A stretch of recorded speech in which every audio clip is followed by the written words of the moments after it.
The following feature presentation is part of the Skywalking Network. This is what you can look forward to on episode 433 of Skywalking Through Neverland. Now, how often did this happen when you were there? That people would try to sneak in and try to hack websites or security? Oh, every day. Never a dull moment. And the animated Disney princesses were replaced with other princesses that were not so innocuous. So once they hack into like the Wi-Fi network of Disneyland, what kind of information can they grab? So what is the best security measure that Disney has to prevent any of this in the parks? Oh, us. That's a good question. Let me Google that. Are you ready? Off to Neverland! Here we go! A long time ago, in a galaxy far, far away. To all who come to this happy place, welcome. Disneyland is your land. When I first made Star Wars, everybody in Hollywood said, well, this is a movie Disney should have made. You're more than just fans. You're family. Best day ever! Secrets love. It's about family, and that's what's so powerful about it. Hey. When you use a bird to write with, it's called tweeting. When we visit the world of Disney, we never grow old. It's a Peter Pan, Never land that keeps us young in heart. This is Jedi Master Obi-Wan Kenobi, and you are skywalking through Neverland. I have a good feeling about this. Hey, Skywalkers! You ever wonder what kind of security measures Disney has in place to keep you safe? Well, wonder no more. And to you cyber hackers, stay away from the House of Mouse because the threat hunters, they're on to you. Now with that, let's welcome you all back to Skywalking Through Neverland. I am Richard Woloski, but now everyone please say hello to my sweetie wife Sarah, who's wearing humongous Encanto ears. Humongous? Those look bigger than the other Disney Mickey Mouse ears. I think just because my hair's up, so now you just see the ears very big. But this bow is very big. The bow, yeah, okay, that's what made it so big. The bow is big. Yes, these are new Encanto Minnie Mouse ears. I love them. I just love the colors of Encanto. They make me so happy. So I look at these ears and I'm like, oh, it just puts me in a good mood. They're very festive. Yes. Yeah, a big shout out to our good friend Justin Smith, who brought us over to the the Company D Disney store, where everything is like a third of the price. And I got my new Thor shirt. Look at that. Here we go. Oh yeah. Thor. It's so nice. I had my eye on this at the Disney parks for so long, but it was like $35 and yeah, maybe anything not. You're on the fence about at Disneyland, all of a sudden you see it at Company D, it's 50% off, and they were having an extra 30% off on any clothing today, so it was like, okay. Yeah. Yeah. And Sarah got her Encanto ears. Yeah. Oh, hold on. Meredith is saying regarding the end of the Galactic Star Cruiser, the end of this month, there are meetups at both but two on the 30th to celebrate it. Oh my gosh! Well, we should see what we're doing, what our schedule's like, and head out. All right, I know. We'll continue the show in a second. Oh, okay. I can look it up too. Well, hold on one second. The 30th, that's a Saturday. Oh no! Oh, we are seeing a screening of A Disturbance in the Force that night, but maybe afterwards, because this is only 5 to 6, and then the Disturbance in the Force is. I'm sure the meetup will be later on. Right, but we'll see. We'll see if we can make it. Yeah. All right, now back to the show. All right, now Sarah?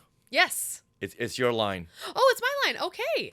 Well, Skywalkers, we are your enthusiastic podcast destination for the many decades of your Star Wars, Disney, and Marvel fandom.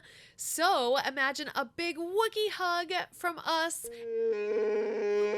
and a sprinkle of pixie dust for our family of Skywalkers. Oh, show the Purgle some love.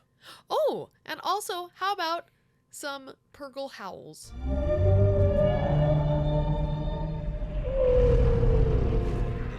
What kind would of you a call sound. Yeah.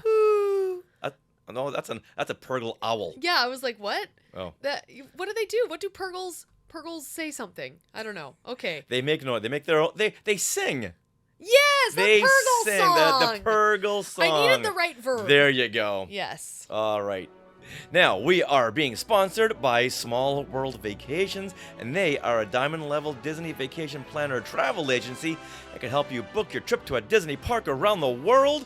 And best of all, their service is free. Yep, free of charge. So head over there to smallworldvacations.com for a no-obligation price quote and tell them Skywalking Through Neverland sent you. And currently, they are taking reservations or quotes, doing quotes for the new Disney Treasure, which is the new cruise ship that's starting sailings in December of 2024. So that's exciting. And also, I know many of you loved the dining plan for Walt Disney World vacations. Well, right now, if you book certain dates at Walt Disney World, you get like up to $1,000 gift card on food that you can use for food on your trip. Whoa. Yeah. So head over there to smallworldvacations.com. That is awesome. All right, Sarah, tell everyone about the big show coming up. Of course. In this episode, we talk with Keido Rider, who once worked cybersecurity at Disneyland. And he shares so many amazing stories about how hackers try to steal from you, steal credit card info, steal your personal info. But luckily, he was there to stop them. And he also gives a lot of amazing tips to stay safe at the Disney parks and out in your day-to-day life as well. So we were floored at the things that we haven't been doing to secure ourselves. Yeah. Really. Oh, I'm so looking forward to this episode. Yeah. Because once again, not just being safe at Disney, he gives tips about being safe just on your out in the wild, how to keep your credit cards safe. Yeah. So while he was talking, I was taking a lot of notes. Yes. All right, now we are recording this from Long Beach, California on September the 19th, 2023. I'll do that again because these notes are from yesterday. Oh. We are recording this from September 20th. We're a day late on our wraparound recording. Whoops. Yes. Yesterday, the day got away from us. Mm-hmm. All right, so Richard, how many days until Halloween? Well, this is correct when I say only 42 days until Halloween. Who's got their Halloween decorations up yet? Oh, we do. We posted some things on Facebook, and if anyone has got their Halloween stuff up, please let us know. All right, now, since it's only 42 more days, can we play the song, please? The countdown song? Please, no. Please, Incorrect. Please, please. Not the same thing. No, here. Stop it. 42 more days till Halloween. Stop it. Oh, look, here's a Oops. You know what? I'll finish the show from here, okay? I will finish the show from here. What were we going to say? Is that You know Chopper? what? I want you to leave and bring Minnie Mouse in, okay? Minnie, we want to know what time it is. Minnie? Oh, hello. Oh, hey there, Minnie. Oh. I'm so glad that you're here because you don't mess things up. Oh, thank you. And refuse to clean them up afterwards. Oh, no, I never clean. I make Well- Mickey do that. Hey, you sound like Sarah. Oh, well, she's my spirit animal. Oh, okay. All right. So tell us what time it is here in Long Beach, California. Why, it is currently 2:06 p.m. Well, thank you, Minnie. All right. Do you want to stay for the rest of the show? No. I need to go, Go clean up something? Yeah. All right, go clean something up, okay? Okay, And bring bye. Sarah with you. Bye. That was good. That was a very, very good little theatrical performance. All right, so Sarah, go ahead and ask me the question. All right, what happened today in Star Wars history? Well, on this day, September 20th, 2013, 10 years ago, Star Wars Episode 2, Attack of the Clones 3D is released theatrically. Oh, hold on. This was canceled. Oh. Yes. Oh, that's yes. right. Attack of the Clones and Revenge of the Sith in 3D were both canceled.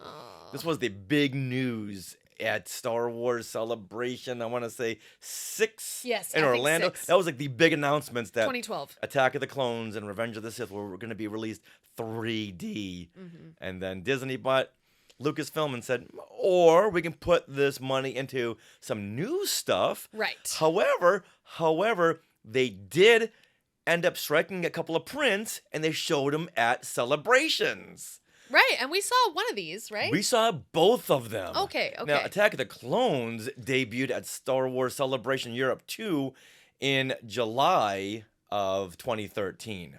Okay. So just a little bit before the theatrical debut was going to be held, they started releasing these films at celebrations. And then afterwards, we saw them both, Revenge of the Sith and Attack of the Clones, at conventions. They are beautiful. Yeah. This was just a fantastic rendition, a 3D rendition, because a lot of times, a lot of the 3D will go into the screen, but here it was coming out at you. That's the 3D. That's like the Vincent Price 3D where things are coming out at you. I like my 3D to be gimmicky, and these were not gimmicky 3D versions, but I like things coming out right at you, like what we see in Disney, like the Muppet. Oh, yeah. 3D show and other 3D shows, but things are coming out at you. The Silly Symphony, I like that kind of gimmicky 3D. But this is not what it was. But if you ever get a chance to see Attack of the Clones or Revenge of the Sith at a celebration, oh, they're beautiful, beautiful, beautiful versions. All right, now, Sarah, we got a big show, so let's move on, okay? But before we move on to Keido Rider and his security tips, we have Things we want to share. Things we want to share. Things we want to share. Things we want to share. We are really, really excited about our big 10th anniversary show next week. And we have scheduled a live stream. So if you head to our YouTube channel or our Facebook, you'll see that scheduled. And the special 10th anniversary live stream will be Tuesday, September 26th at 4 p.m. Pacific. And we want to play your messages. Now, we've gotten a lot of audio or video messages. If you want to send in one or the other, go ahead, but we want to push you more toward the video side. Right. Because we're doing a lot of video podcasts now, so we want to see the Skywalkers. Yeah, we want to see you, and we'll play them on that live stream as well as we record. And so we're really excited. So please shoot it horizontally, which shows up better. Shoot it like this. Yes. Like that there. Not the Instagram vertically. Right. But if you do, you do. No worries. We just want to hear from you. Yes. And so we're very excited. And you can send those in to share at skywalkingthroughneverland.com. They have until Sunday. Okay. September 24th to send those in, because we are doing our live stream on the Tuesday. Right. So we only have like 2 days at that point to load everything up to show everyone during the live stream. Right, and Monday's a big day, so. Yeah. Okay, that's Monday's a work non-existent. day for us. That's a work day for us. Yeah. All right. Also, beyond the live stream, which will be available to everyone, we want to do a special something for the Skywalking Force. So we are going to be doing a special 10th anniversary after party Zoom on Wednesday, September 27th at 6:30 p.m. Pacific. And we really hope you join us. And those details are on our Patreon page, which is skywalkingforce.com. Of course, you can join in too if you want. If you're not a part of the Skywalking Force, now is a great time to become one.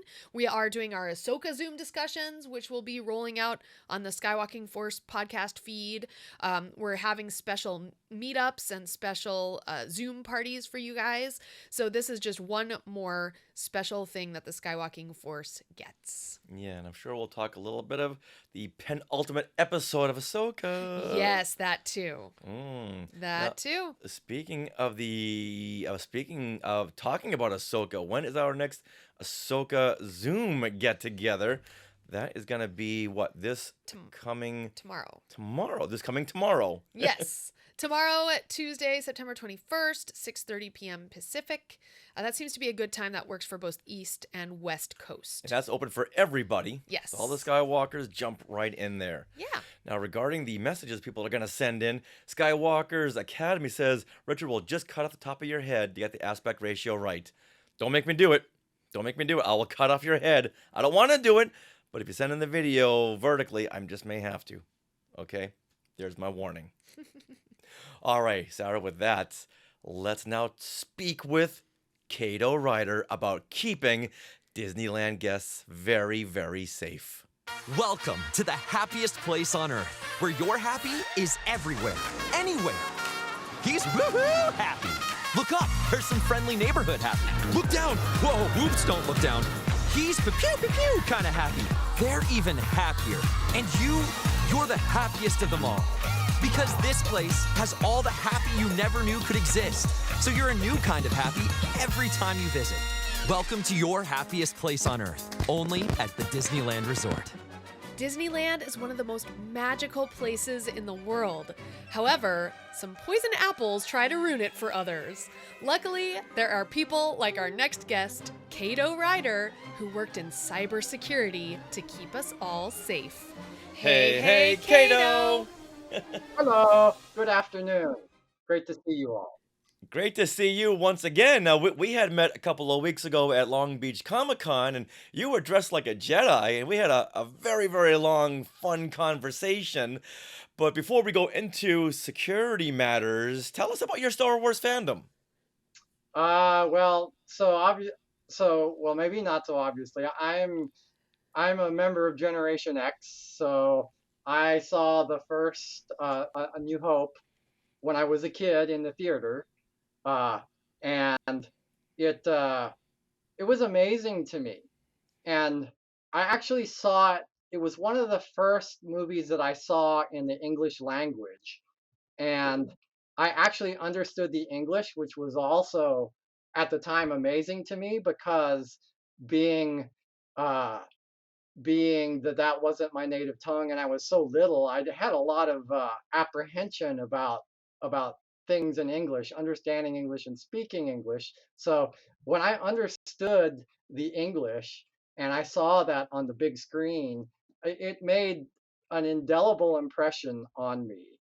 And I've carried that with me since. It's been many decades, and I have I have different opinions about different episodes and different series, which I think we all do, and that's one of the reasons why I enjoy your website and everything you put up on YouTube, because you make me think about things, and I've gone back and looked at them again. And it's also really interesting how some things age better than others, and some things that I thought may not have really resonated with me at the time. In retrospect, when I go back and I watch them, I'm like, oh wow, that was actually really good. And I wasn't in a place in my life at the time to be able to recognize them. Wow. Like what is one example of something you may have gone back and watched? Like Clone Wars. I went back and watched all of Clone Wars probably 2 years ago. So Clone Wars, as you know, there are very, very many series and very many episodes. And I ride my exercise bike a lot.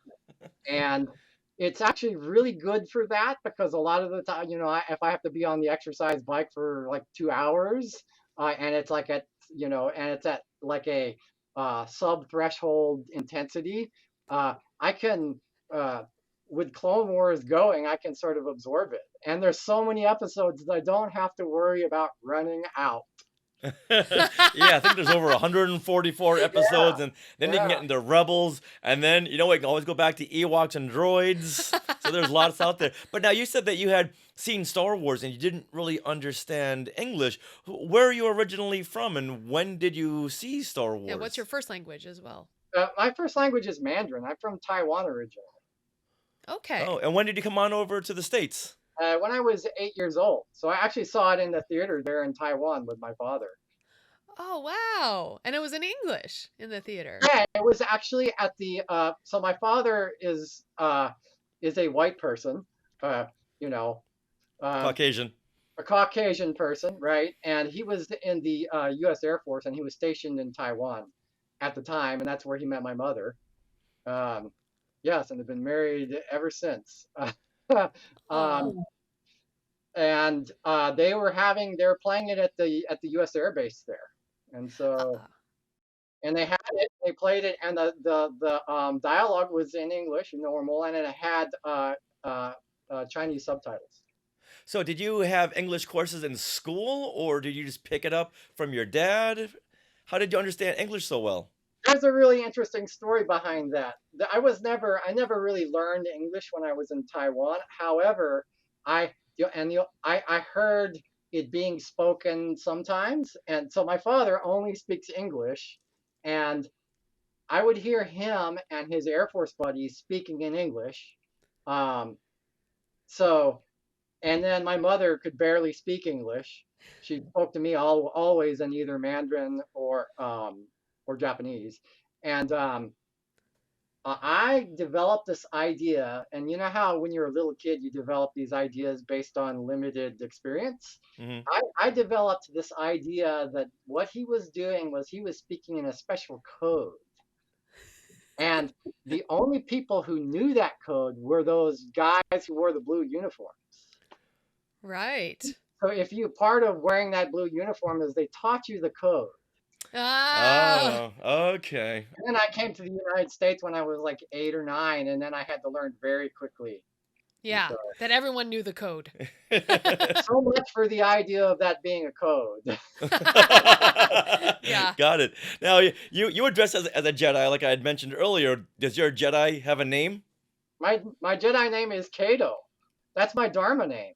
I'm a Zen Buddhist. I'm actually in the process of becoming a priest, and which is a very lengthy and a lengthy process, which has very many requirements. And what happens is that when you go through your first ordination, your teacher says you're officially you're my Padawan now, right? And this is the name that I give you.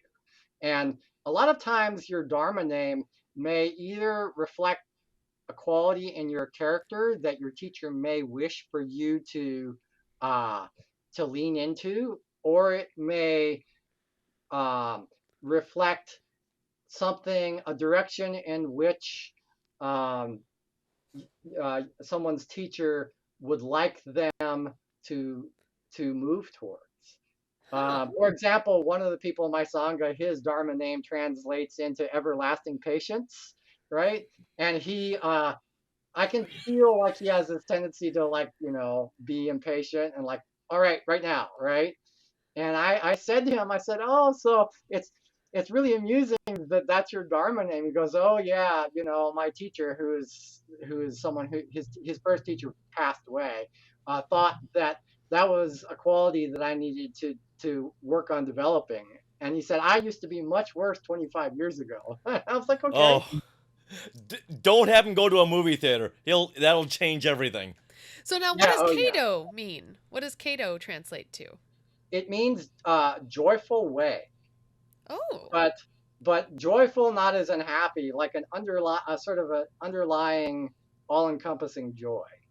And he thought that was because I have two very distinct elements of my personality, very focused and very focused and determined quality, and I also have another quality that's sort of silly, and I try to make light of most situations. So, and he thought that it was very obvious that when I expressed the determined and focused quality, but he thought that in order for me to be more balanced, that as that being my Dharma name, it would be a constant reminder that that's important and not to overlook it. Wow, you're a very complex gentleman. Yeah, I love it. That's how. And so he gave me that Dharma name, and you get your Dharma name when you're ordained, and you don't know what it is up until then. And the most senior person at the temple, she is retired and now lives up in Seattle, but she was watching the whole thing, the ordination, via Zoom.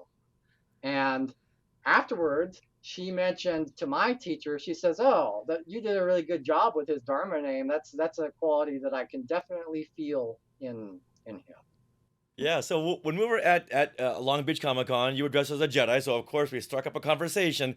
Then you dropped the bomb that you worked in Disney security. It's like, oh, all right, this we got to have you on the show. Oh, there's your You're showing us badge. your badge. Wow. Yeah, What and does it say? It's hard to read. I'm covering my name, but Oh, Oh, okay. okay, got it. Oh, there you go. There's your official Disney badge. Yeah. I dug it out along with the lanyard they issued me. When you first start as a cast member, they give you all the stuff. Nice. Aw. Now, I imagine there's all levels of security at Disney. What was your specialty, your focus? So I was primarily hired to design their cloud security infrastructure. There's a lot of stuff and this is over the past 10 years, many companies and organizations have moved their computing from data centers that are like in their building or a data center that they hire and go drive over and like pet and feed the computers to the cloud.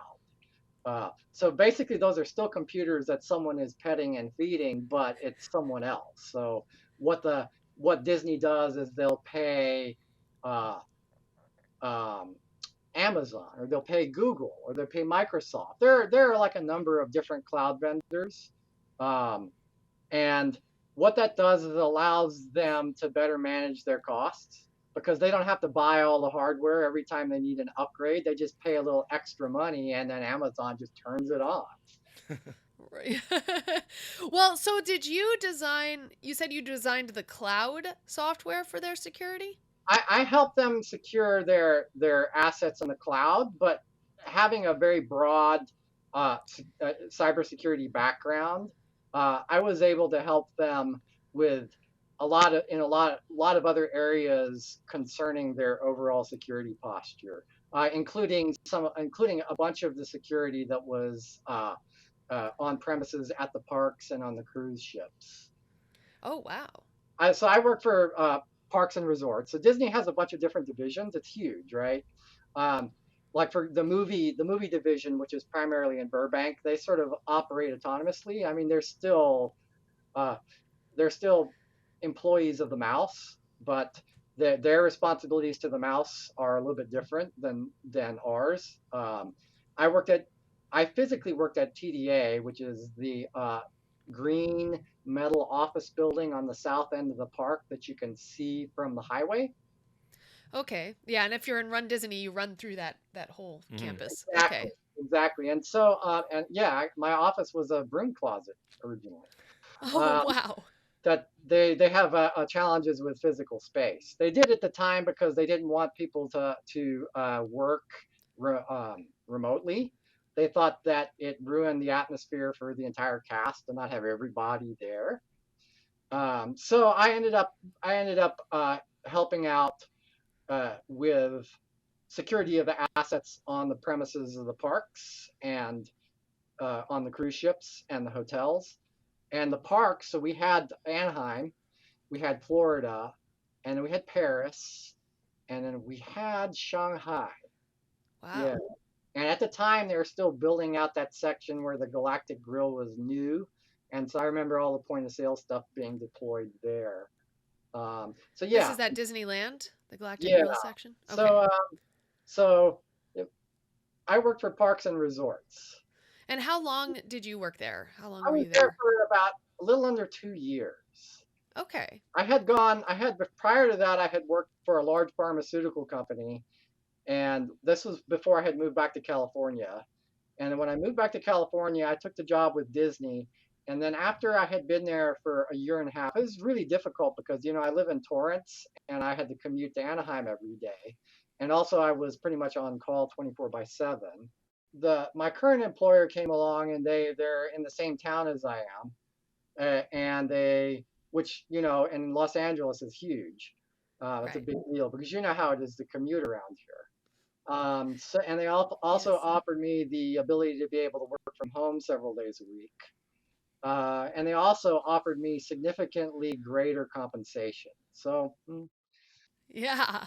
Well, now you're here to tell us stories about that. So, like, while you're at Yeah. the So mouse. what kind of threats were you looking for? If you're dealing with cybersecurity and with the cloud, threats could come from anywhere at that point. So what were you really zeroing in on? The greatest threats. It's sort of like if you have sort of a headache in the background and then you accidentally drop an iron on your foot, you'll probably notice the iron being dropped on your foot because that headache is always sort of kind of there. Whatever represented the greatest threat to uh, the organization at the time. For example, all of the internet facing stuff that Disney has is constantly being scanned, right? It's constantly being probed. If you know what you're doing, you can set up some tools to constantly probe certain places out on the internet and just set it up as a job. And it just, it'll run 24/7 and look for things, look for various vulnerabilities, and then it'll log it. It'll create a nice report for you so that when you decide that you see something juicy, you might actually test it yourself. A human may test it. So, what are people looking for to grab from Disney? Is it like credit card information or Disney secrets? Yeah, Disney. Like, what are they looking to get? The threats that arise at the parks in person differ from the threats that are out there on the internet. For example, on the grounds of the parks, or also on board the cruise ships, particularly, credit card theft is a huge issue, and for most of retail, the retail sector, it's a big deal. And there are these regulatory frameworks, they call them, that if you handle credit cards, you have to do it in a very specific way. And the credit card framework is the PCI framework, and it tells you certain things like you have to encrypt credit card. If a credit card is being transmitted, it has to be encrypted with a certain cipher, and it has to be encrypted when it's at rest with another cipher. And the actual PCI framework is like this book, and it changes. They update it all the time. And so one of the things that is incumbent upon me is that I know that regulatory framework, right? If I'm in that space. And also banks and financial institutions, because they handle credit card data a lot, they're subject to that. My previous employer before working for the Mouse was a big pharma company, and so since they're in the medical space, there's a framework for them called HIPAA, and it has to do with it covers everything having to do with personal data for patients. Okay, yeah. People's medical history, things like that. So PCI compliance for all of the point of sale devices and all of the systems that handled credit card data from the parks and the cruise ships and hotels, that was paramount. The threats for the things that Disney owned that were exposed to the internet were different. You have people trying to hack into websites, trying to find a vulnerability in some of the code that for certain websites, because they either want to try to steal data, or they're trying to deface websites, things like that. I have a concrete example. There was a website that was a development website that had the Disney princesses. So you can imagine where this is going. And I noticed we were checking for something else, and I found this, and I said, "Wow, is this development website actually accessible via the internet?" Or because I found it while I was sitting at my computer inside the TDA building. I said, "Okay, so I need to check this." So I I got on my phone. I got off of the network there in the building, and I tried it using my cellular connection. And sure enough, I was able to pull up this development website that had the Disney princesses. Um, so, and then I did some other things to try to test uh, how well protected this site was, and it was not very well protected. We'll put it that Wow. way. We said the Disney princesses, the princesses in the parks? No, all the characters. Okay. So like the animated characters. The animated characters, okay. But someone had like defaced them or something? So we're getting there. So of course I send an email out and I copy my management and I mentioned that this site is highly vulnerable and that uh, it needs to be addressed. So there's two things that can happen. They address it right away, or they just like kick the can down the road. Well, they kicked the can down the road, and then the website got defaced, and the animated Disney princesses were replaced with other princesses that were not so innocuous. Wow. Well, now is your job to find it or to find it and fix it? We have one of the nice things about Disney is that they have a lot. They don't have a shortage of resources, right? They have the money. They don't necessarily have the time, but they have the money to be able to fix things. When part of fixing things is having enough people to do it. A lot of companies they want to be secure or improve their security posture, but they don't necessarily want to make the investment, which is it's a big investment of time and money. And there's no way around that. Even with all these tools that help us now, like AI is very helpful. Even with all of that, you still have to have like what are they hands on the keyboard? That's the saying. Hands on the you have to have people who know what they're doing to do it. And one of the things that Disney definitely had was the commitment to spending the money to do these things, to find these things. The remediation, which is what you're asking about, is a different story. I'm sure they're better about it now, but you have to. I was there in 2018, so it's been a little while, right? In terms of in the IT business, 2018 was like decades ago. Yeah. When dinosaurs roamed the earth. Right. So one of the things that they were just getting on board at the time, onboarding at the time, was remediation. And remediation is working with the developers and working with the groups that are responsible for all these various things to resolve them. Okay. Fortunately, I wasn't in the remediation group. Most of my job was to find things. To find it, right. Yeah. And then I find things and then also recommend what be done in order to remediate them. Okay. But the actual remediation is a process between the actual group that owns the assets, right? Whether it be a website, whether it be point of sale, whether it be the control systems for a ride, whatever, whoever owns that, the stakeholders who have the most skin in the game. And then another group, which is like a remediation group, another area within security that kind of holds their hand and explains to them exactly when we give them recommendations based on findings, how they can fix those. A lot of times the people in the remediation group will be people who have a lot of experience as software developers, or they're people who have a lot of experience with like direct hands-on management of point of sale systems. Gotcha. Now, how often did this happen when you were there? That people will try to sneak in and try to hack websites or security? Oh, every day. Never a dull moment. Never a dull moment. Wow.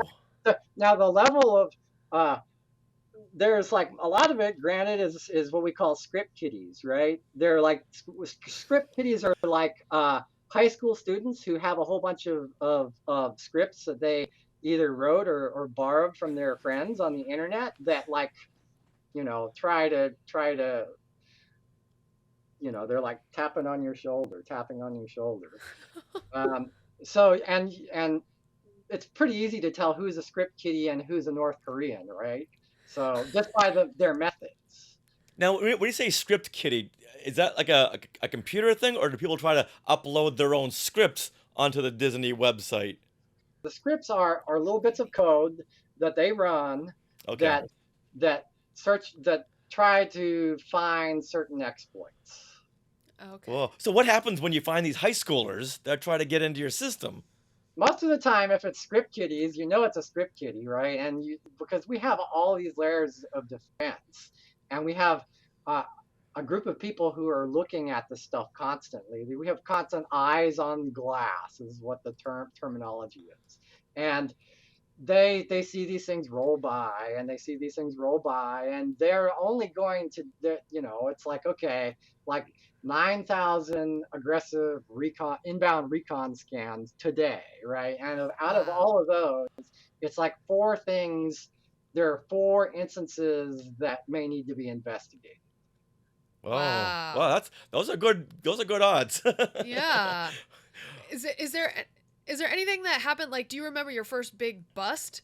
Like something you found that you fixed? More than just a script kiddie? Yeah. Oh, well, the whole thing with the whole issue with the people trying to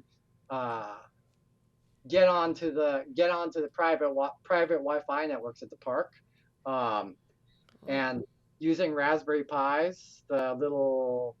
Let me get my Raspberry Pi. Hold on. Okay. I want Raspberry Pi now. What is this now?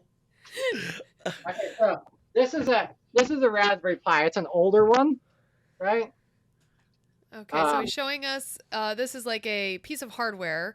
A computer, right? A computer. Oh. A computer. You can see you've got your USB ports and your network and your video, and this is actually in a big enclosure. They make these enclosures that are really tiny, that are about like a credit card sized, right? Wow. And this will run off of a 9-volt battery for a certain amount of time, and it's got its own Wi-Fi antenna. It's actually compared to my old Apple II, this thing is just absolutely amazing. And you can load everything you need to try to hack into Wi-Fi networks or cause all kinds of mayhem onto this and carry it in your pocket. As a matter of fact, this one is pretty gnarly. It's got some stuff on here that I have to be able to do the things that they're able to do in order to be able to understand how to defend against them. And also, defending against them is much more challenging. So in information security, there's a slang term, white hats and black hats. I'm what you would call a white hat. I work for a company or companies or organizations, and I defend them. Black hats are people who usually work on contract for someone else, and their entire goal is to try to get in and get things or do things. Wow. So once they hack into like the Wi-Fi network of Disneyland, what kind of information can they grab? Well, they're primarily interested in credit card data. They want stuff that they can monetize. Wow.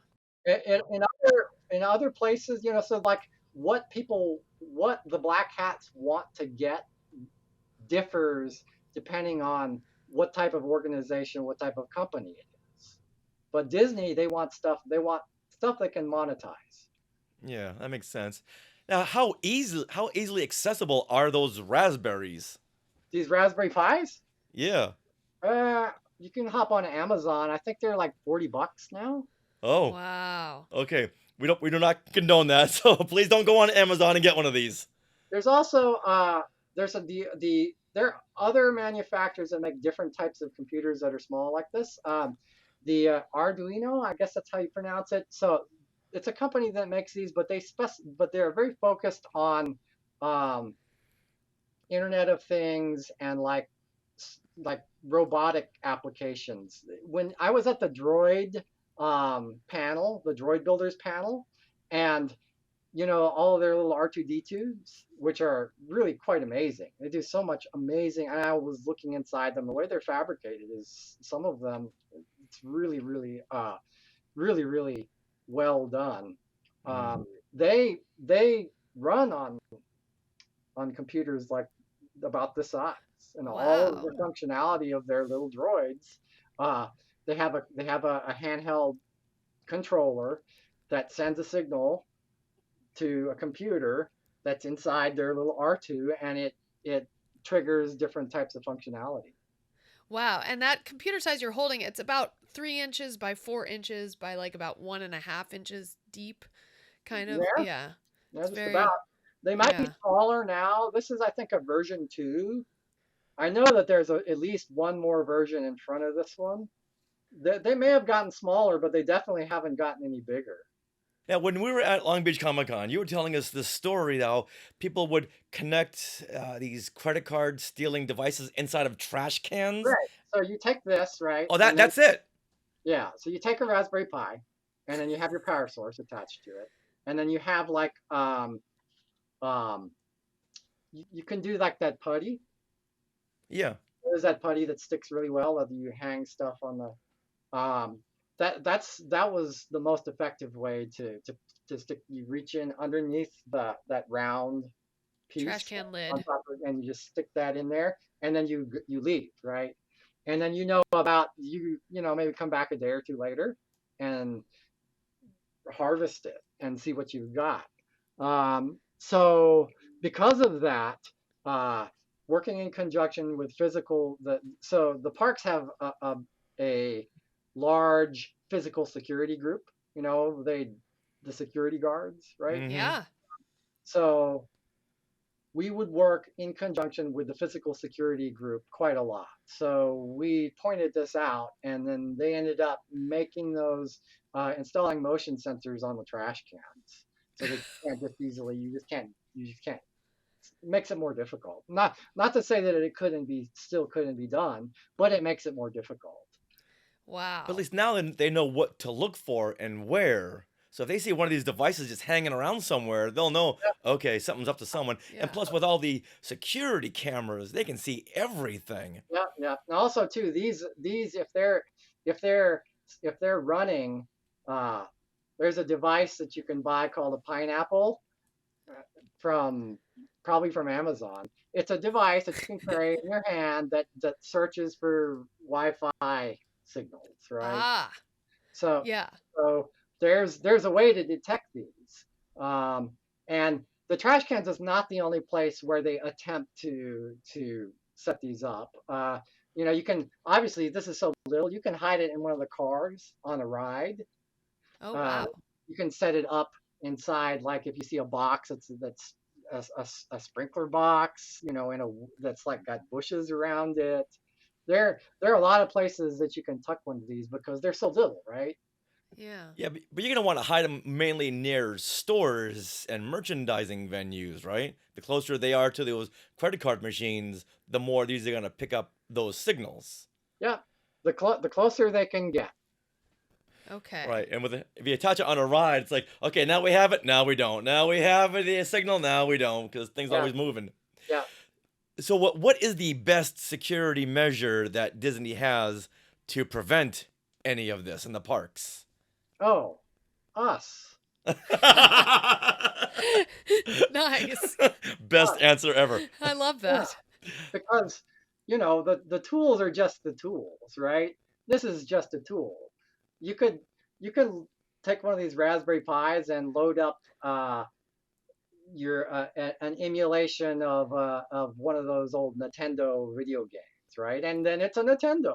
Or you can load all kinds of malicious software on here that's designed to try to collect data about networks and collect credit card data. It's just a tool. It's all based on the skill of the people using the tool. That's why this is never ending, because they're just as committed, probably more committed to Stealing info. Stealing information, stealing information, defacing things, basically any type of criminal, just a wide array of criminal activity. Ugh. What's the most impressive thing you've ever seen that you thought, okay, this hacker, this guy, or this person knows what they're doing. I'm very impressed with their method. I'm still gonna crush them, but I'm still impressed by them. What's really impressed me, a lot of the most successful breaches happen not because of the ingenuity of the people who are behind them, but rather due to the lack of commitment and the lack of commitment to focusing on cybersecurity within an organization. For example, I don't know if you've heard about this, but lots of hospitals here in the U.S. have been held up for ransomware. And ransomware is bad stuff. It'll shut down it can shut down your entire organization. And you don't pay the ransom, they delete everything or they take you offline, and you can't have, like maybe your rides don't work. Maybe if it's a hospital, all of the equipment the critical equipment that is helping people to stay alive doesn't work. Maybe all medical records are locked up. And most of that stuff, most of ransomware happens, or is most ransomware attacks are successful because of some well-known vulnerability. And usually it's like software that's not patched.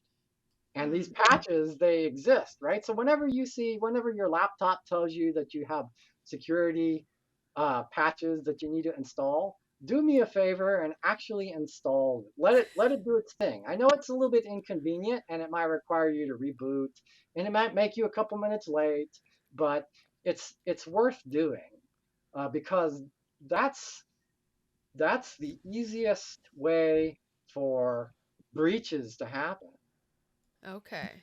Wow. Well, so many follow-up questions to that. Definitely. I want to know where this name Raspberry Pi comes from. Was it a hungry hacker? What's going on? I don't know. That's a good question. I should let me Google that. Now, theoretically, you were just saying that people could tap into a system and just take over everything. Is there a possibility these hackers could hack into ride controls at Disneyland and take over? Anything is possible. The ride controls are on an air gap, or air gap, which means that they're not connected to any other network. Okay. Which makes it really difficult to do, extremely. And also, too, a lot of that stuff is inside locked rooms, and it's not. It's all hardwired. Okay. So one of the ways that organizations protect themselves is if you have a critical system, it needs to not be on the same network as other stuff, and it also needs to not be on Wi-Fi. Like there's nothing as an actual cable. That's a very secure thing because whenever you're in doubt, you can just unplug the cable. My entire house is hardwired here just because. Well, yeah, because you've seen stuff. Yeah, let those hackers come to me. Yeah, I have like I do have a Wi-Fi, but it's like I have it segmented, and so like when visitors come, they can use that. But when they're on the Wi-Fi in my house, they can't get onto anything else that's in here unless I've explicitly allowed it. I just Googled Raspberry Pi. Excellent. Originally leaned towards the promotion of teaching basic computer science skills in schools. So something for education became used by hackers. Where do most of these cyber hackers come from? Are they domestic? Are they overseas? They're everywhere, but for Disney focus, where are they mainly coming from? They're everywhere. So there's an important but. Okay, so for me to be able to test stuff, sitting here in Torrance with my cable modem provider, if I start doing stuff, they send me an email because they notice me doing stuff.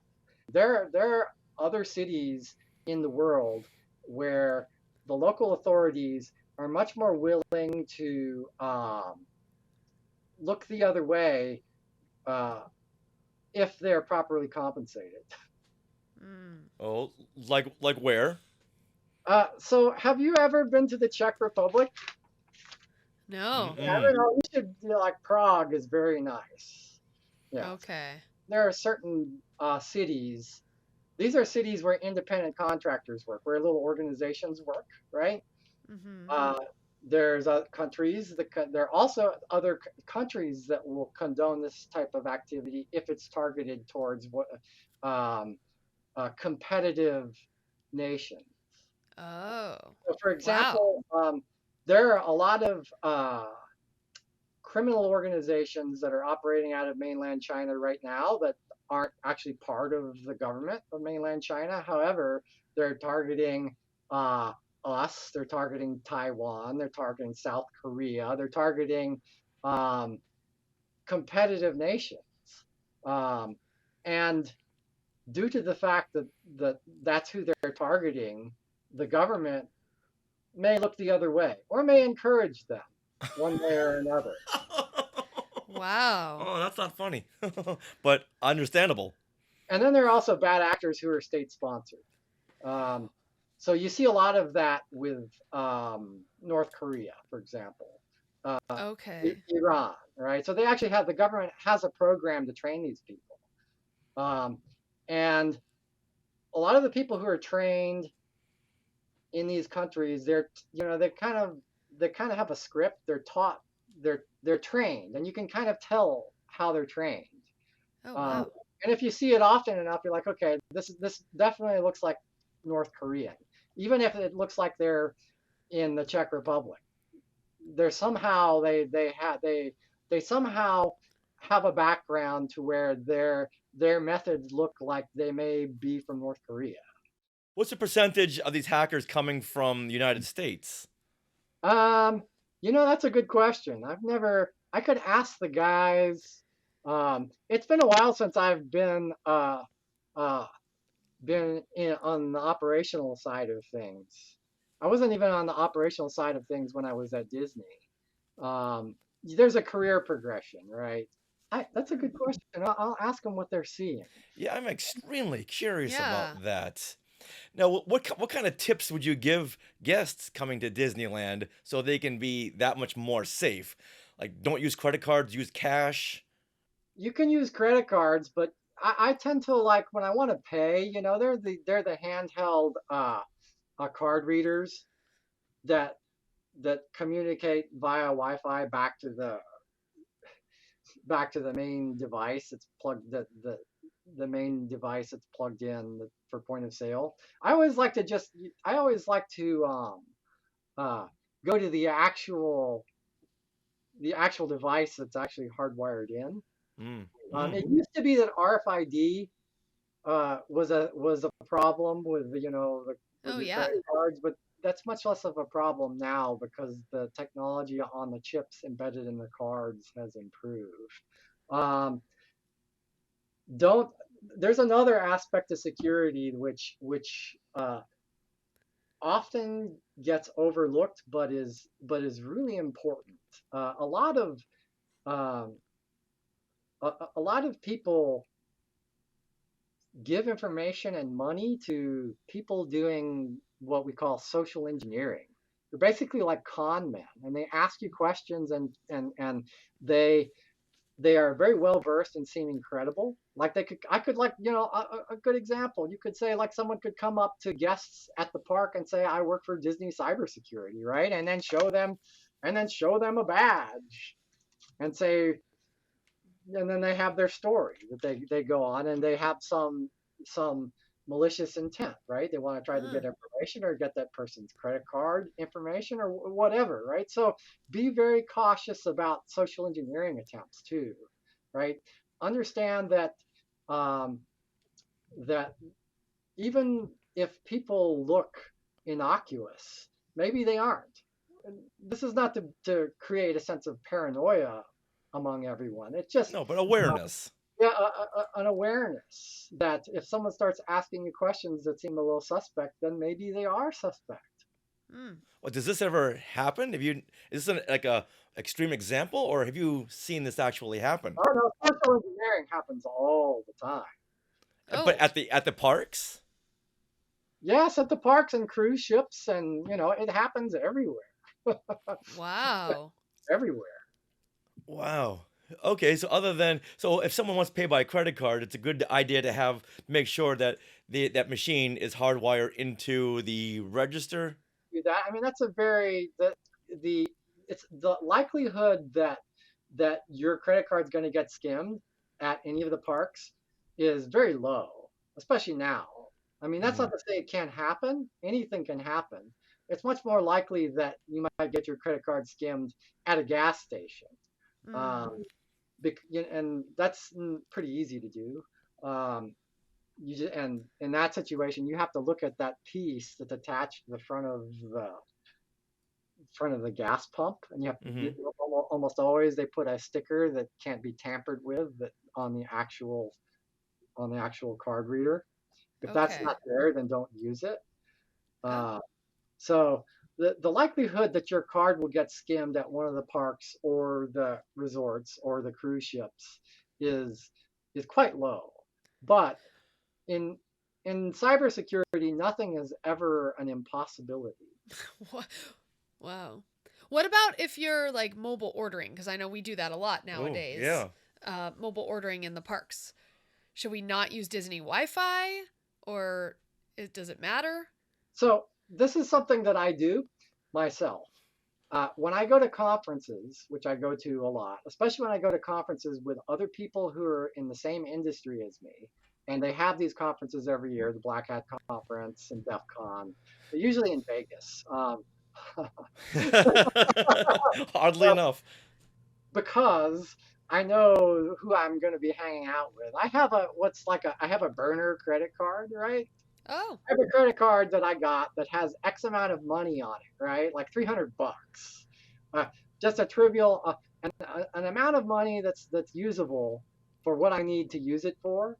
And it's not attached to anything else, right? And then when I go to these conferences, I also have a burner mobile phone, which is taking it to the extreme, right?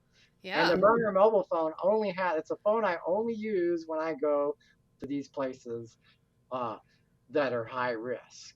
I think that having a card that just a separate debit card that you load X amount of money onto is a very wise way to protect yourself. Whoa, good suggestion. If you have a card that has got $300 or whatever amount of money you need for your visit to the park or your cruise or whatever, and it gets compromised, okay, so they have a credit card number, and at most they have access to $300. Big deal, right? But if I have my credit card that's got a credit limit of 20K or whatever, and then they get it and they immediately go and they hit it up for X amount of money in gift cards, which is what they'll do. What they want to do is they want to, if they can get access to your credit card, they will want to convert that credit into something that's untraceable very quickly, right? And gift cards is a good one. That happens a lot. So because it's not quite as liquid as cash, but it's almost as liquid as cash. Yeah, I've seen a lot of scammer videos on TikTok. How these scammers are trying to get people to go to a store and get all these Target credit cards, Target gift cards. Wow. There's lots of those scammers. That's information security right there, right? Because it's your information and you're keeping it secure. Well, so for mobile order, what's the best way to make sure that you're safe by going to the actual? You make the mobile order, but you usually have to pay. It'll ask you for a credit card, right? Right. During your mobile order, right? Yeah. So you can connect like that debit. Yeah. So use the credit card. When you make your payment via mobile order, use that credit card that you set up, which has X amount of money that you put in. Okay. Don't use your main debit card that's attached to your main checking account or whatever. Oh, hold on. I got to write this down. Yeah. Oh, wow. Oh. Okay. So this is highly unlikely that it will be compromised, but it might, right? And if it does, if you set up a burner credit card, the most that they have access to is whatever amount of money you put on that card. Yeah. Right. And $300, that'll take care of lunch. I mean, who knows? Right? I just pulled that out of my head because. Right. Now, a few years ago at Star Wars Celebration, we were hearing stories about people walking around with some kind of devices that if they walk close enough to you, they could get your credit card information. Yeah, RFID, yeah. So that used to be much more of a problem than it is now. However, if you are concerned about that, and me being concerned about everything just because it's my job, right? You can either go on Amazon and buy these little sleeves that you can stick your card into, or they make these like wrappers that you can put inside your purse. Or if you don't want to spend any money at all, get aluminum foil and then just wrap your card up in aluminum foil, and then when you want to use it, unwrap it and then rewrap it with aluminum foil. That's kind of like the So the aluminum foil really works. Like those people in the 50s who put aluminum foil around their so head. Paranoid about everything. I guess that's the material of the future in the past. I love it. Wow. Any type of metal surrounding, when you create a Faraday cage around anything, then you're going to stop a lot. Now, what are these little slip cases you said that can be found on Amazon? What are those called? Because I can make a note of that. Yeah. This is good stuff. I know. Okay. So I just did a search on Amazon, and of course, obviously obviously people have their issues with Amazon, so you don't have to use Amazon. It was just the quickest thing for me to pull up. But if you go to some retailer that is Amazon-like, and you search for RFID blocking sleeves, and that's RFID blocking sleeves, there's like millions of vendors that sell this stuff. So the technology in the newer chips and cards. Yeah, it's like a bulletproof vest for your credit card. Yeah. Wow. Oh my goodness. So aside from aluminum foil, what are the latest advancements in technology that have helped the field of security? You're the perfect person to ask about this. All of these devices generate tons and tons of logs. Just a vast amount of logs. Every single thing, every transaction on point of sale device generates a log. And then if it's like, and then when it goes through and it clears on the other end from the credit card processing network, it generates another log. And then every time if there's a transaction through a website, that's a log. So, and then it goes through there's like millions and millions of logs, right? And the way that we're able to see things is by looking at logs. Wow. And those logs, there are so many of them that even if you have like this army of people who are offshore, who are like manning it 24/7, right, and shifts, and because that's a thing, there's no way they can possibly look at all of those logs to be able to see things that look like a potential situation. So there's a thing that's called machine learning or artificial intelligence machine learning, that what it does is it looks at these logs, and based on certain situations it knows about, it's able to flag certain entries in logs that then warrant an actual human. It's like, okay, so there's 4 things that are suspect out of 9,000 events in this log. There's 4 things that are worth looking at. And so rather than having to have someone sift through all 9,000 lines, it's able to do that for us. And then it's also able to, if out of all 4 of those, 3 of them are bogus, and there's a specific reason why they're bogus, we're able to then make it understand, right, why those are bogus. So the next time, maybe it becomes a little bit more accurate. And each time it may become a bit more accurate. And the aggregate of all of these instances um, allow it to be able to really hone in on things that may be a potential threat. And we didn't have this like 10 years ago. It was, I don't know how we got by. I mean, Yeah. okay, so maybe we got by because the black hats had less sophisticated methods. Um, and also there weren't as many things that were connected, right? Everything is Right. connected now, which is why my house is not connected.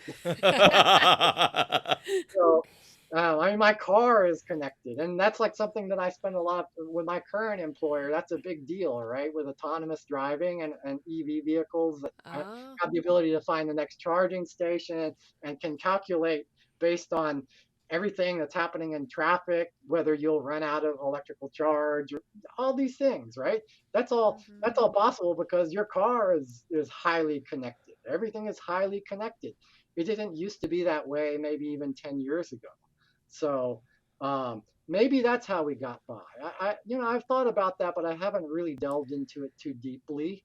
Um, how these threats have evolved, but they certainly have. That would be a good podcast series. There are lots of information security podcasts. I wish I had time to. I wish I had time to listen to them all. One of the challenges with this business is that, I mean, I've been in the IT industry overall since '96, but I think I've been a security specialist for maybe 9 or 10 years now, and the way that it evolves and the way that threats evolve, they evolve so quickly. It's hard for me to keep up with what's going to happen because I spend a huge amount of time dealing with the things that are currently happening. Right. And what I in my current role and what I did at Disney is that whenever they'd have a new project, say they have a new ride, right, or they have uh, a new restaurant or anything like that, they would assign one of us to the project to review how they're doing everything from A to Z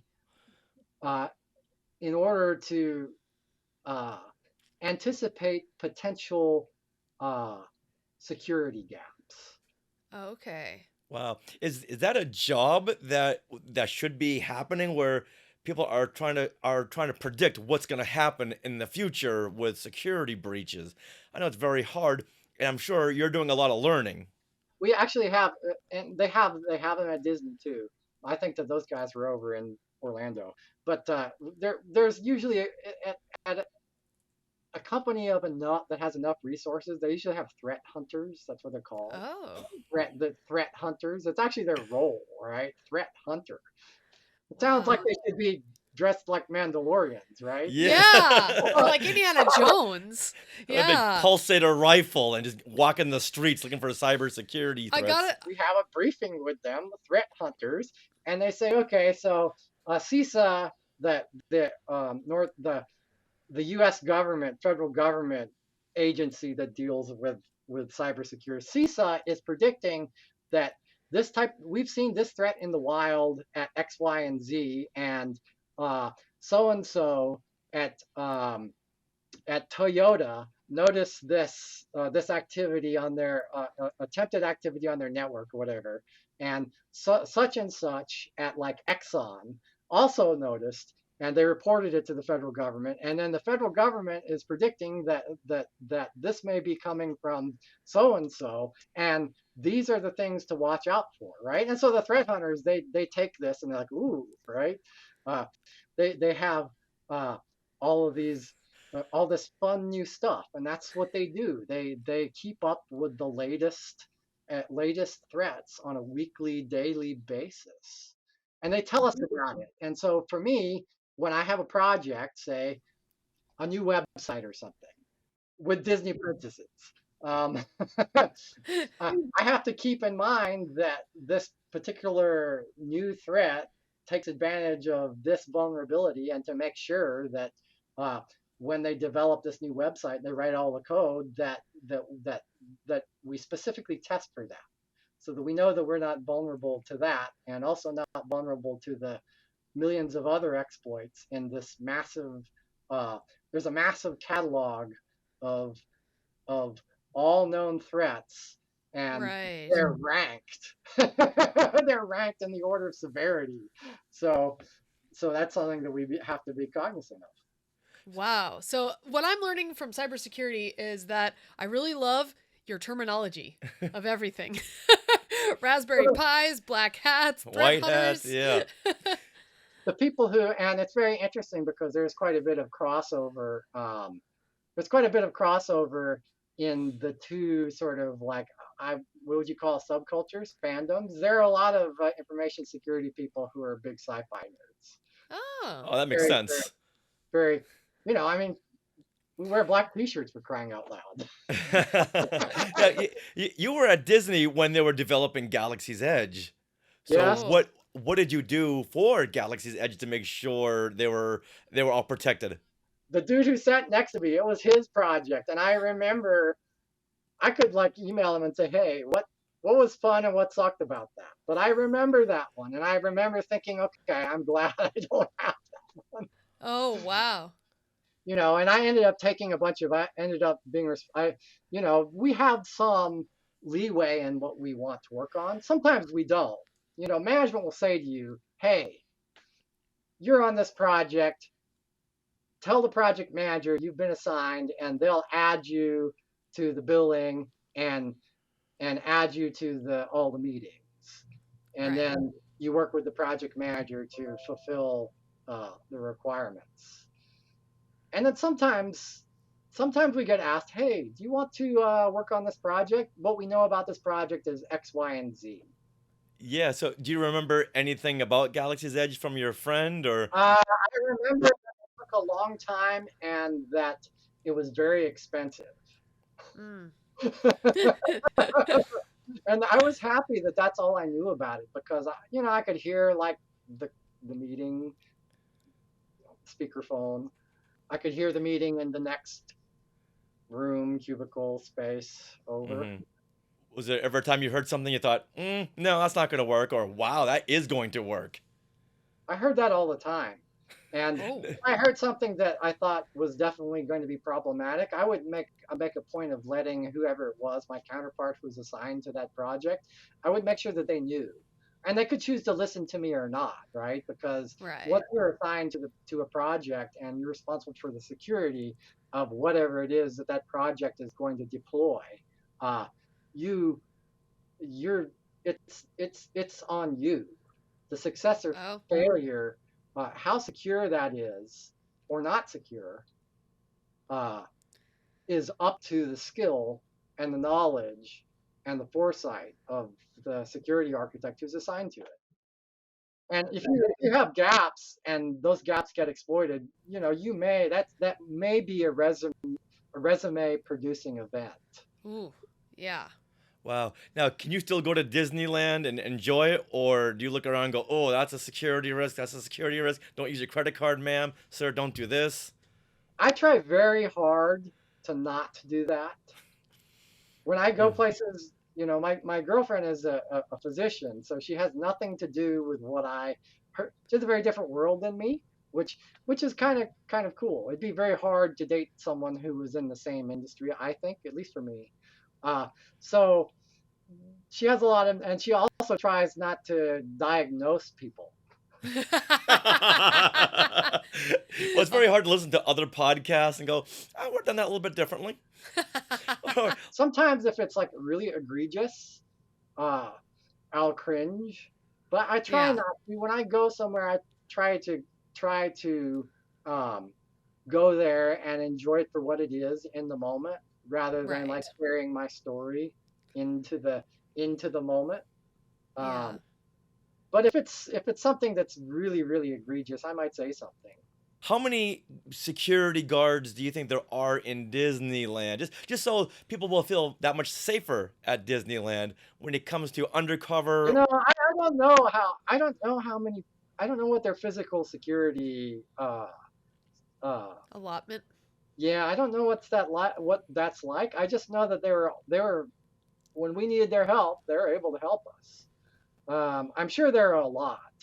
I know that for in information security, a lot of the uh, sneaker patrol on on on the grounds of the park, if we found something that needed to be investigated, we had a lot of interns from a lot of them from Cal State Long Beach, but also USC and UCLA, various universities here in Southern California, and it was a pretty good internship. If I was an intern, I would definitely uh, welcome the opportunity to work for the mouse as an intern.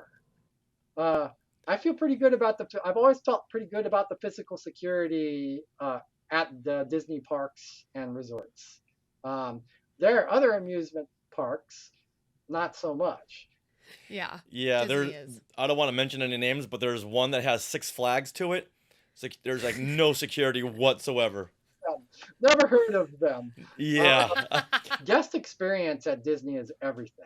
Really is. That is the bottom line of the company. Guest experience is what matters. So for the employees of the mouse, if you have a grievance, and that grievance doesn't impact guest experience, then maybe that grievance isn't that important, right?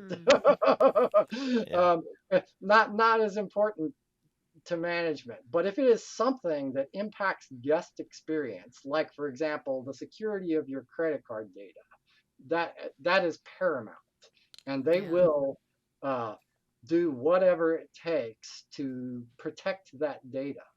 I know some guests were I heard I'm not sure where I heard this but some guests were a little bit annoyed that Disney might have these AI measures to identify guests as they come into the park. Like facial recognition? Yeah, because they think it's an invasion of privacy. I'm not sure where I heard this from, but do you have anything on that? No, but that's pretty cool. Yeah, if you got nothing to hide, you got nothing to worry about. Facial recognition software is pretty awesome, and you also have to think about this too. If if it's a camera that's mounted on a public street corner and you're capturing video of people walking by on a public sidewalk or in a public area, that is most obviously an invasion of privacy because you're in a public space, right? But when you enter the Disney parks or the cruise ships or the hotel, you are entering a business, and it is not a public space. It's like when you go into a restaurant, you're entering a business, and that's essentially what the Disney parks are. It's a method to generate revenue, and a lot of that revenue is from the restaurants on the park. There is a certain agreement that you're making when you enter a business like that. Yeah, I mean, I'd feel a lot safer if they had facial recognition, so I'm on board with that. And I know some people think AI is all evil, it's all Terminators, but like you were saying earlier, it really helps you in your job, and the more AI can help suss out bogus leads, the more you can focus on the real stuff, right? Right. It's like this. It's a tool, right? Yeah. And you have to understand how to use the tool. It's just this is a tool that learns from its mistakes, which is what makes it a really useful tool. The fact that it gets a little bit better each time. I mean, I know humans who don't even get better each time. Yeah. Oh yeah. No I can kidding. give you a list. Yeah, I mean, they make the same mistakes over and over and over and over. I mean, like, if I make the same mistakes as a Zen student, my teacher is going to point that out and point that out. And then I have to, it's incumbent upon me to sort of explore that. Well, yeah, there's some humans who don't do that, and to their, it's their loss. But that's how I feel about AI. It can be, and it's like any other tool, it can be used very effectively for nefarious purposes, but it can also be used effectively by people like me whose job it is to protect everyone. Yeah. Right. With any new advancements in technology, you're always going to get people who are going to try to take advantage of it. So it isn't the technology, it's the users who are the evil ones if they decide to go down that route. Yeah, and the thing about it is that I still have. I mean, it is improving exponentially, but I still don't have like my lawn mowing droid. What's up with that? I want my lawn mowing droid, right? That knows that that's a gate. Now, you're not working at Disney now. Can you tell us where you are working? I am working. Of course, I am doing the same thing. Um, I'm an information security architect, cybersecurity architect for a large Japanese auto manufacturer and motorcycle manufacturer. The power sports guys get upset when we don't say that also. But if you drive a motorcycle or a car, just know that you're well protected because Keido, you're out there protecting the world, and we really appreciate it. He's one of our protector Jedi. Yes, he is. Now, I got one more question. One more question, and this has got to do with Secret Squirrel. Now, Sarah and I had gone to Disneyland a few years ago. We brought our Zoom recorder into the park, and they said, "Oh, what is this? You can't bring this in the park. What? Just throw this away, burn it, send it back to hell. You cannot have this with you." Like, oh, okay, we'll bring it back to our car, I guess, or throw it away. Like, wait, this is a $500 piece of equipment. We're not going to throw it away. So we go back to the car, and we see like someone is very, very non-secretive follow us. Yeah, like ride the tram with us back to the car. When we turned around, he like hide behind a tree like Charlie Brown. It's like, well, we can see you right there. It was a camera? No, it was a Zoom recorder. Well, I'll show you right here. It's to record. Hold on. This right here. Oh, they had a problem with that? Yeah, because they didn't know what it was. And we brought it into the parks before. Yeah, and all of a sudden, they might have thought that it was an explosive device. Oh. Yeah, and I understood that, but just having this guy follow us back to our car, we dubbed him Secret Squirrel because there was nothing secretive about him. He was very cartoony. Whenever we turn around, he'd look down at his watch or tie his shoe, and he'd get on the tram like 2 seats behind us and do the head down, head up thing, and try to be very inconspicuous. Yeah, probably one of the cast members in the physical security group. Right. Yeah, it was just very, very cartoonish the way he tried to tail us. So the thing about it is that they're operating on the principle of better safe than sorry, right? Yeah. Oh, yeah. And I see that. It's like, okay, that's why we brought it back. We don't want to give these people anything more to worry about, so we'll go ahead and do that. But when the guy said, just throw it away, yeah, I'm gonna throw this away, sure. But then having that Secret Squirrel follow us. He doesn't know what it is. Doesn't really care because he's got like 10,000 people coming. Yeah. Oh, exactly. Yeah. That's true. Oh. You know what? I got one more question, and I brought this up to you at Long Beach Comic Con when I told you there was a TikToker out there who is recording all this behind the scenes stuff in the dressing rooms that's in violation of their NDA. That doesn't surprise me. I'm surprised that person is still working for the mouse. Yeah, but you never see anyone's faces. They blur and block out the faces. But and for some, I don't know why Disney. Well, I'm sure they've tried many times to go after this channel and try to figure out where it's from. Would this be something that would fall on your shoulders if you were still there? So like social media. My feeling is that probably HR might work with someone in security to determine the identity of that cast member. That type of thing is definitely not okay. No. It's not okay to management there for sure.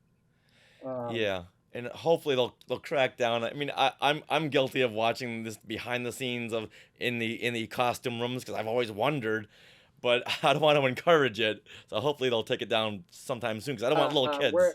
Outside the dressing rooms, they have these full-sized, it's like a poster of what you're allowed to wear and what you're not allowed to wear, and it's very specific, right? And I was like, thankfully I'm a corporate employee and I don't work on the park because it's very, very specific. And yeah. In terms of what? Like the color of your socks. Oh wow. Well, I think they relaxed a lot of those rules right on 2020, like when they reopened. When in they were trying to get 2021. more people Yeah. to get to. Because I know the nail polish colors were very specific, and now they don't have that. Yeah, and hair too was very. Yeah. Right.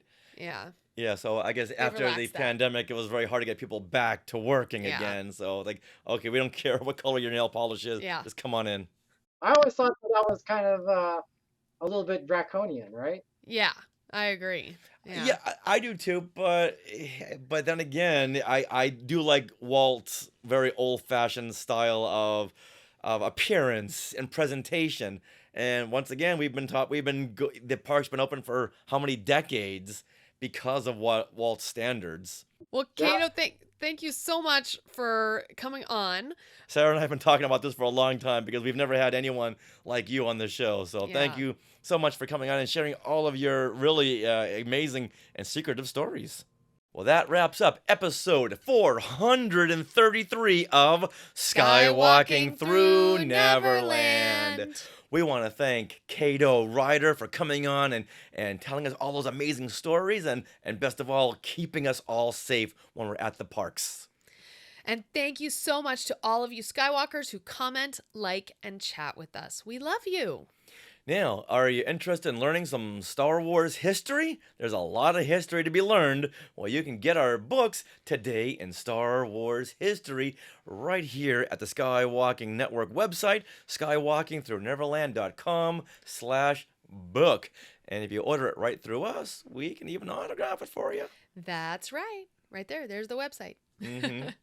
All right. And would you like to support Skywalking Through Neverland? 10 years. We've been going almost 10 years. Ooh. In one more week. Well, you can support us through the Skywalking Force, which is our Patreon, and you have access to bonus content in the form of our Zoom discussions on the latest Disney Plus shows like Ahsoka.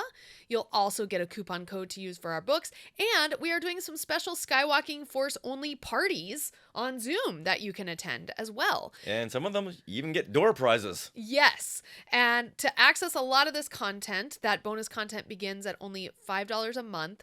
So head to skywalkingforce.com, have a look at the options.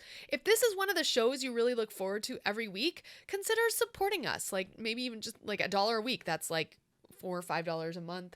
That would be awesome. We can continue for another 10 years at least because of you guys.